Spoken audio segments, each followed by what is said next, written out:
Welcome back, everybody, to We Are TPM with your hosts, Kyle Teixeira, and across from me, John Teixeira. We are back this week to talk with you about or discuss the current short-term rental market conditions as we teased you last week. So what is a short-term rental, John? I'll ask you that after I tell everybody if they want to give me a call or just, discuss things or have a talk about life. Give us a call at 817-818-9039. Shoot us an email at showmethemoney@wearetpm.com. Now, John Teixeira, what is a short-term rental as opposed to a long-term rental? What is a short-term rental? That is such a great question. And I don't think people appreciate how good of a question that is, to be honest with you, because most people when they pull when they pull facial tissue out of a box, they choose to call it Kleenex, right? Some people do right? That, yeah. Like a lot of people call it Kleenex, right? That's what it is. Kleenex is actually a brand name. So the brand name that people associate with short-term rentals is Airbnb. And people often use Airbnb in that same way. Hey, I bought an Airbnb, I'm doing Airbnb, I'm renting an Airbnb, so forth. But there's actually tons of portals, even portals that came before Airbnb, that we use for short-term rentals. So what's a short-term rental? It's when you have a rental that you allow on a shorter term basis than usually 31 days, right? Yeah, I mean, it's like you said, the Airbnb is kind of the token phrase now, even though VRBO is trying to push your Verbo now. But good luck with that one. But They've been around longer than Airbnb. They have been around longer. They missed the boat on coining a term, and now they took their four-letter acronym and they're trying to just make it flow as a token term.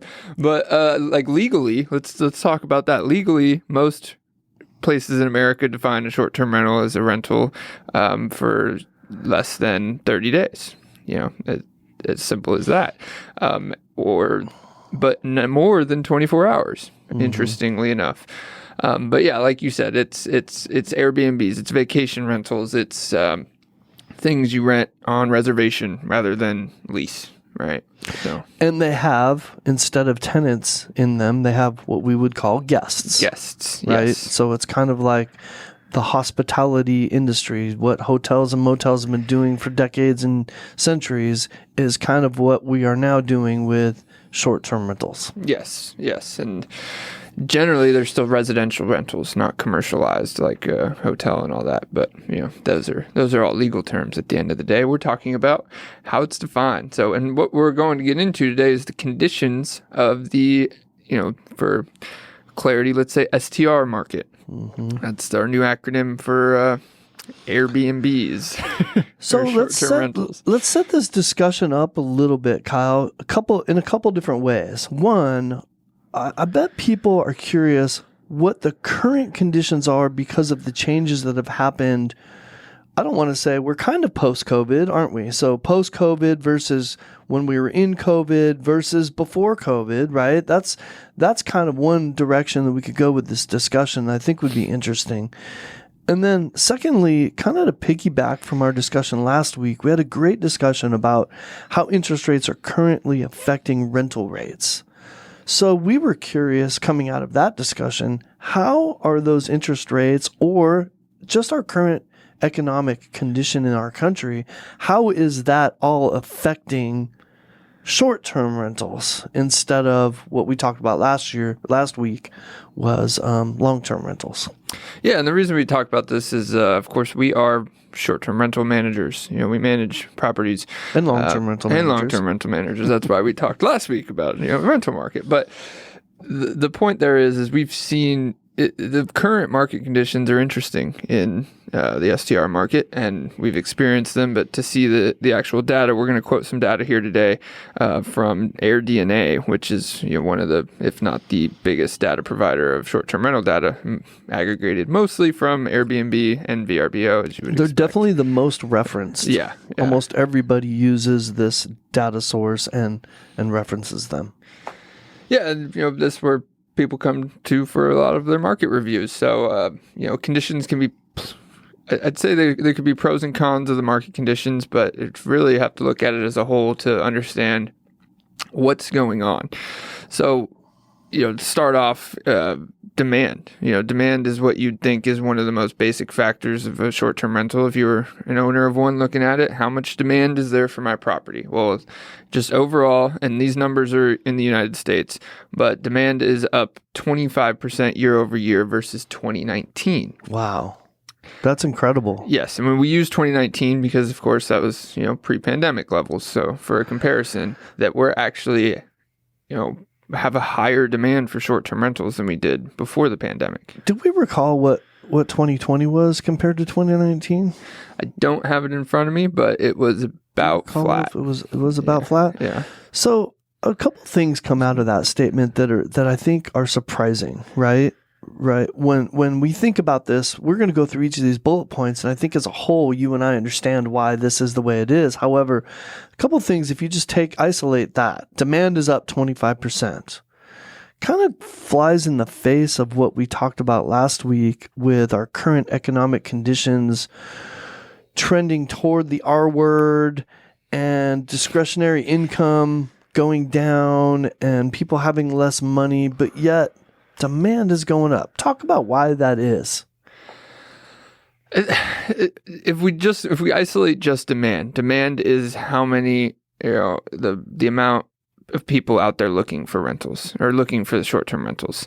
I think there's a lot of market changes that we've seen since 2019. The work from home travel being one. That really, I wouldn't say it skews this number, but it would essentially increase it. That became a fad during the whole. That was one of the big things that they attribute to this. Yeah. I mean, it isn't just that the work from home travel idea created a lot of demand for short-term rentals. It also created a lot of awareness for short-term rentals. Everyone's on social media like, here, I'm traveling the world, working, everywhere. Going to Airbnbs, blah, blah, blah. Everyone heard about that. And then anyone who hadn't already known about Airbnb or short-term rentals now knows about it and gets the interest. And, that's how these things grow. That's how Airbnb has grown over the years. And that kind of segues well into what you've already said. Is the next point is ADRs, average daily rates. And those are up 11.2% year over year from 2021, 33% versus 2019. So to your point, that's more in line with how interest rates affect the rental market. Why would we have average daily rates go up year over year? I mean, the cost of everything has gone up about 11% year over year. Demand has gone up, so the price goes up. Well, we talk about supply and demand a lot, right? So available listings is up 20% year over year, 8.5% since 2019. So our supply has only gone up 8.5%, but our demand's gone up 25%. So we get higher rates. Okay. Too much.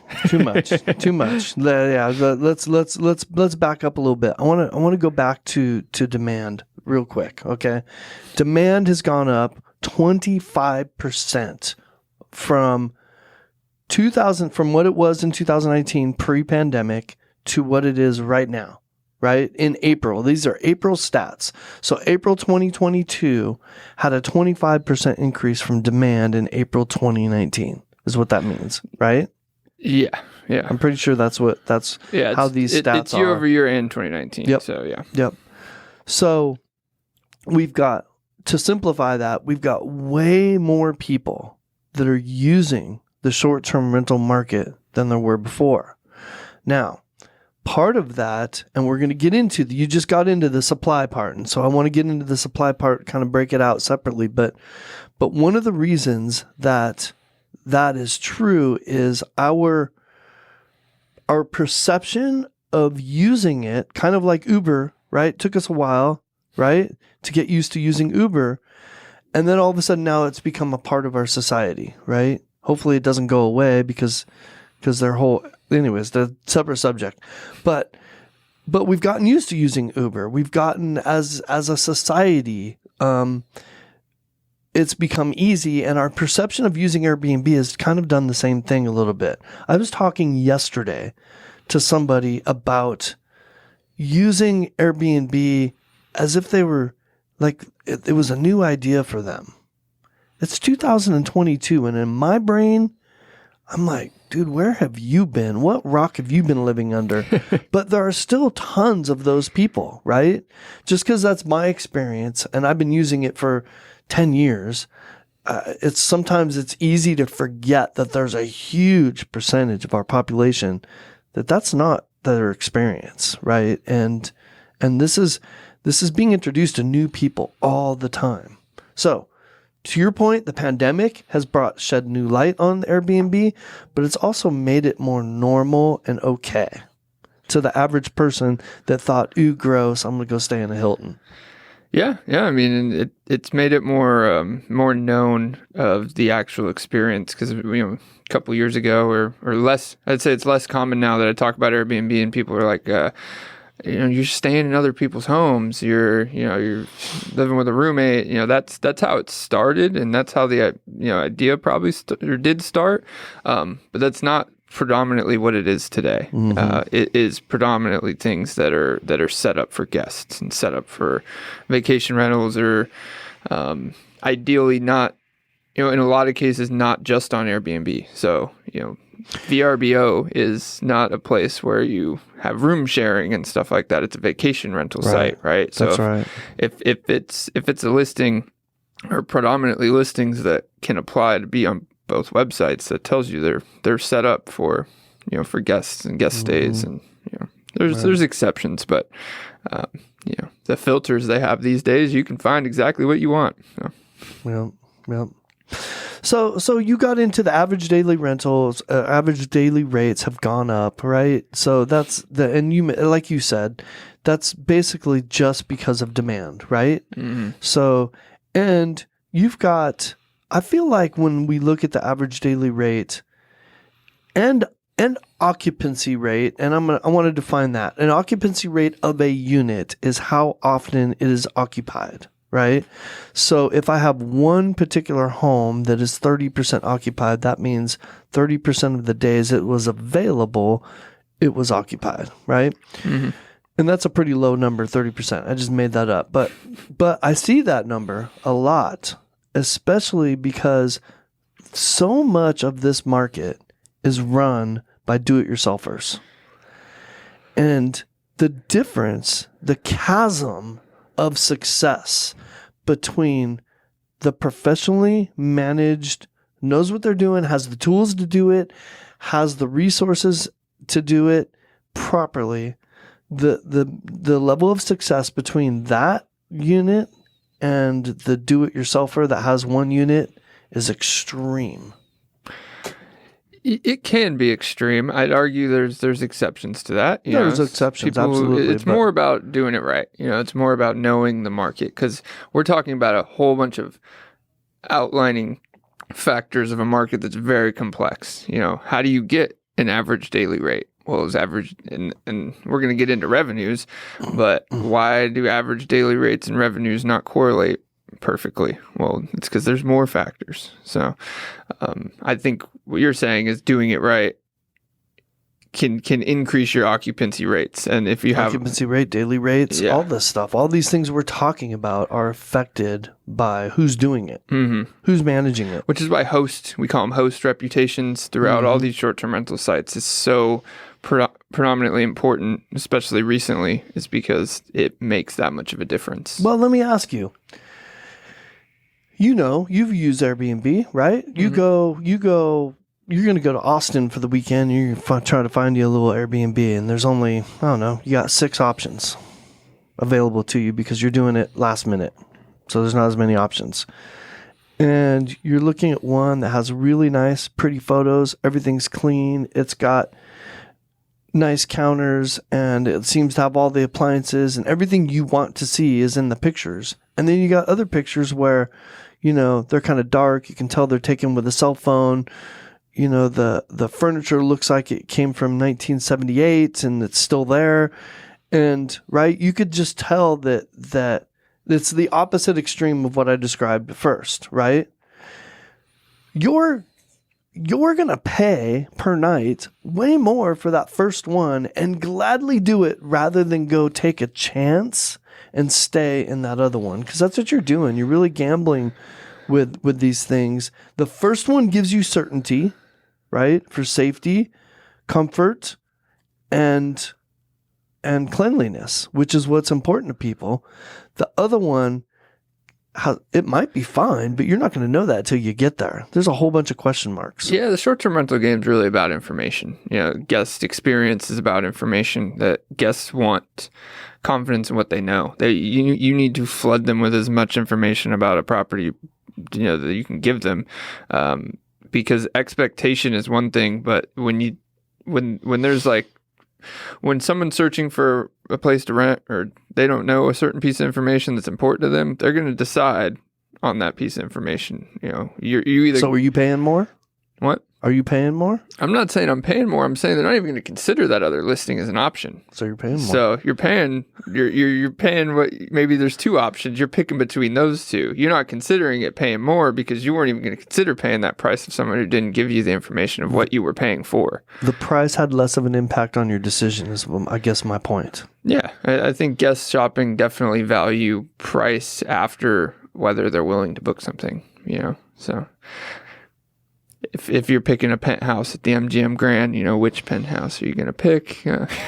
Well, yeah, that's a product type, but within your product type, I think you're making a decision based on the experience you're going to have over the price it's going to cost you, and the experience other people have had, to compare it to. Yep. That's where reviews and all that comes in. So, right. The listing you just described, you could have this scenario where the listing you just described has very little information, has a lot of reviews with guests that give you information, and maybe the other one didn't. So now you're considering it because the amount of information you have has increased in a positive way for the for the listing you don't like.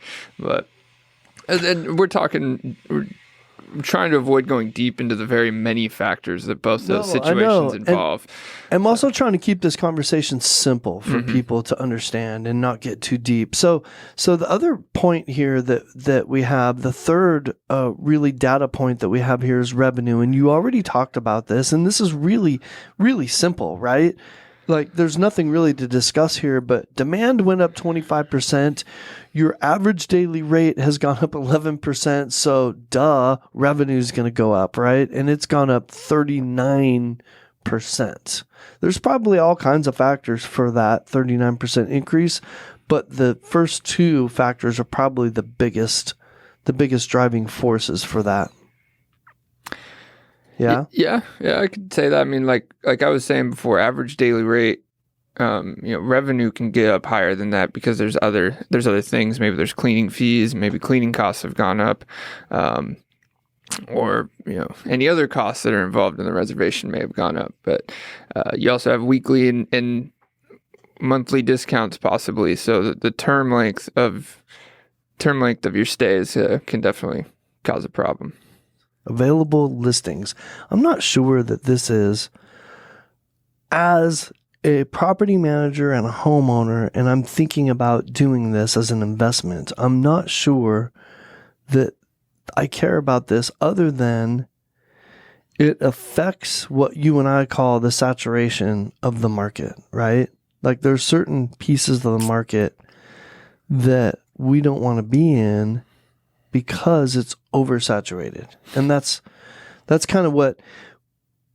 So I'm going to take this back to what I was saying before. Perception, right? People are talking about it a lot. That's why people are using short-term rentals more, but it's also the reason why people are buying them and setting them up more, because everyone's talking about it, which is the reason why there's an increase of 1.25 million. That's incredible. That's in the United States, but that's a big increase in supply. Yeah, available listings going up at a lower rate than demand is going up is still good though. I mean that's still lower than demand, and it makes it more and more competitive. Like you said, you need people doing it right. You need hosts that are doing it right, and then it makes it a better guest experience. It makes it a better host experience, and just makes it a better market overall. When when there's good competition and things are being done better and better because they have to be to make money. And in a capitalist market, you got to make money for it to work, right? So, and we talked about a lot of numbers. So, what does this all tell us? Is really what people are going to be asking. Sum it up for us, Kyle. I mean, just that there's a lot of market changes going on. Mm-hmm. So we've looked at some very high overall data. What we didn't talk about or drilled too high on is that technically overall occupancy is down, right? Mm-hmm. Year over year. It's down a very small percent, 1.7% per unit. So for on average per unit, I think is what you mean, right? No, that's just overall the entire market. Well, that's looking at like the entire short-term rental market in the United States. Well, you look at the sub-markets of that, and I'll pull in a little bit more data, is large and urban cities are actually up. Resort and vacation destinations are down, so that's why you're getting a little bit of a down average, because most that's your discretionary income. So people are still traveling for business, for personal needs. They're still going places. For pandemic catch-up things. Taking that beach trip, that hiking trip that maybe is kind of a dream, right? Or the river trip or the lake trip that they might take with the family. That trip is what they're foregoing, but they're still traveling. Yeah, and I think some of the life events that got held back during the pandemic, this is shown in the data and from my personal experience managing these things, is that there's a lot more travel due to like weddings and graduations and family events that people are pushing and combining. Like, maybe you'd still go to a graduation before, but now they're making it a family reunion thing because everyone's going to the graduation. I've seen a lot of that, and that's where you're getting a lot of large city stays.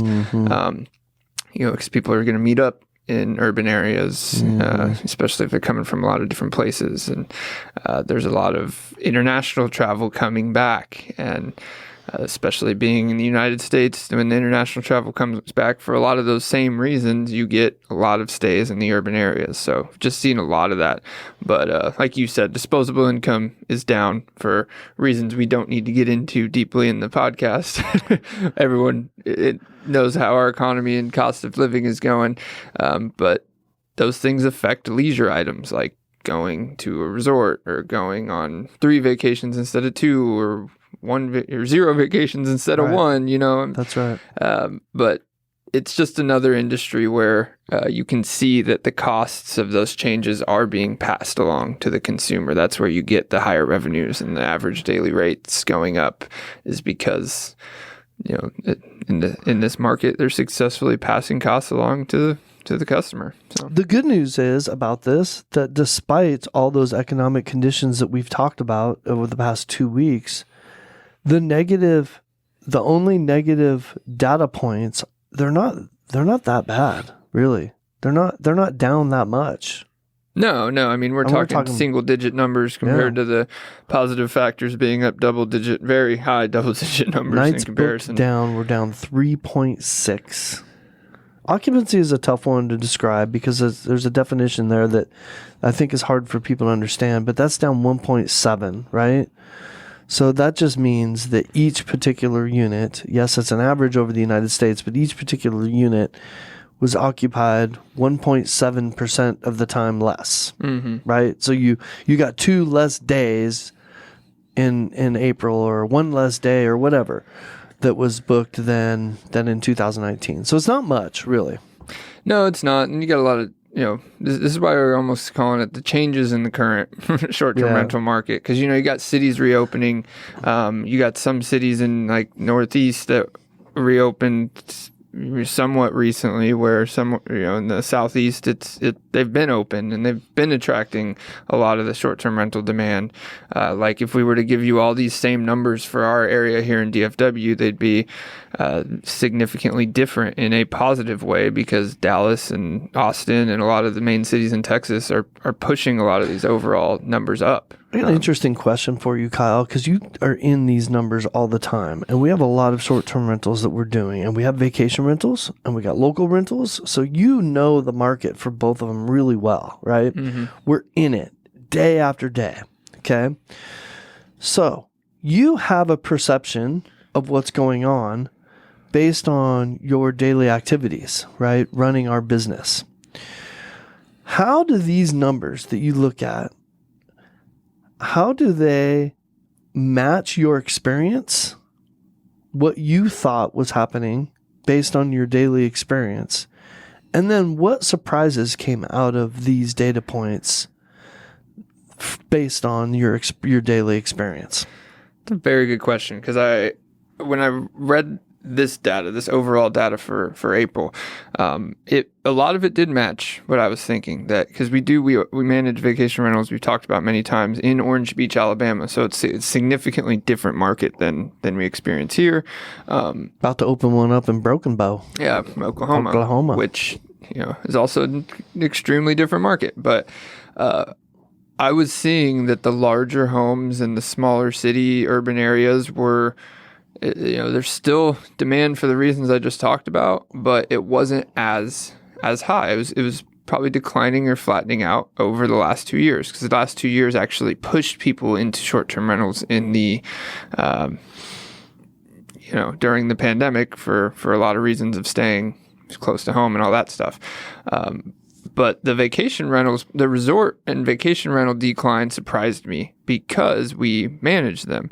And that hasn't been our experience. It hasn't been our experience, but then I looked more at the market data, and it made sense. It was saying the exception to this is in the southeast destination places on the beach, such as Texas, Alabama, Florida, which is because that's where everyone's going to vacation right now, because they know they can freely, all that stuff. They can drive there more cheaply, at least from the southeastern cities, at least. Decent weather this year, all that stuff. But so the demand and occupancy rate we have in those areas is, for the summer, is about as good as you can get.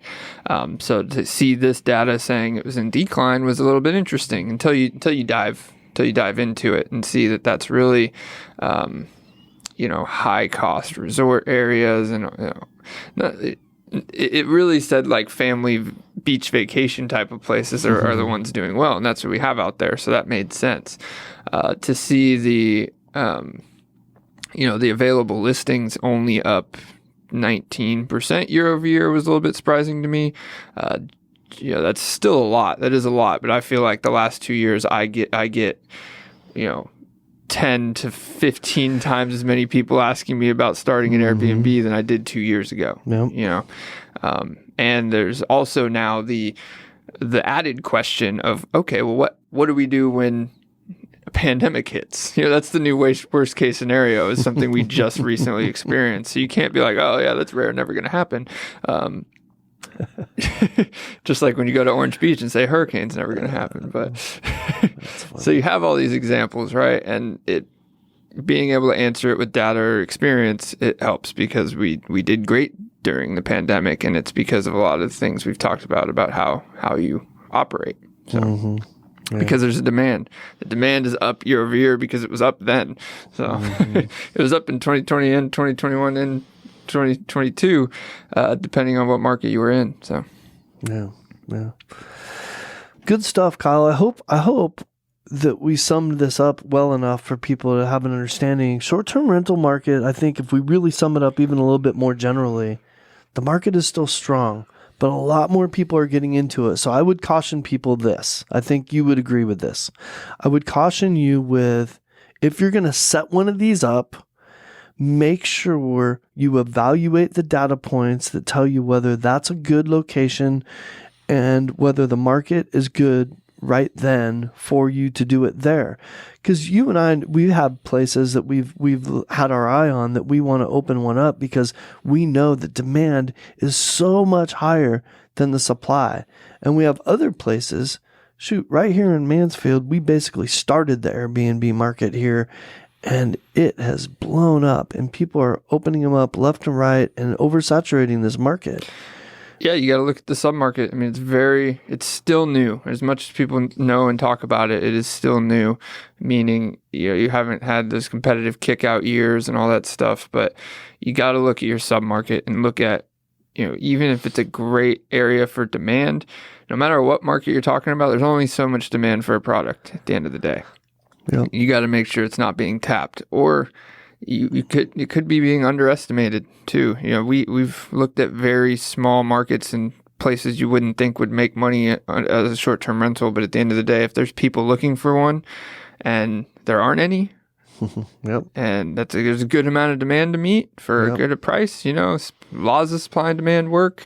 Yep. So those are the things you need to look at. I've seen out in the middle of 2 hours from a city in the middle of nowhere, Texas, making a very good amount of money off of call it AirBNB, because they were the only one out there. So, and there was a reason to go out there. So what do people do these days when they have a reason to go stay with family in the middle of nowhere, Texas? They're going to try to stay somewhere very close nearby. I think there's a city called Nowhere, Texas. There probably is. I'm pretty sure there is. Is there BF, Good discussion, Kyle. Great discussion about our current economic conditions on short-term rentals. I think this is something we should come back to every once in a while. I don't want to kill our audience with this kind of stuff, and I don't want to talk about short-term rentals too much too, because it's kind of become a little bit trendy, and we have this discussion with people constantly, right? But in general, I think short-term rentals are still a really good investment. And here's my take on it. If you're thinking about doing it, I know the difference between being professionally managed and doing it yourself.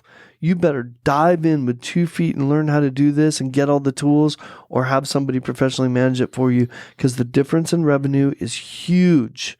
Absolutely huge. I would say twice as much. You could probably make, I've seen $20,000 to $25,000 a year revenue on homes that should be making $60,000, $70,000 a year. I have seen that discrepancy almost every time I do a search. I find that find discrepancies like that. I've seen them making a fourth of what they should. Yeah. So do it right or don't do it. 1, 2, if you're going to do it, know this, just do it, because there's no reason why, if you make a misstep, you decide you can't do that short-term rental for some reason, it's the wrong market.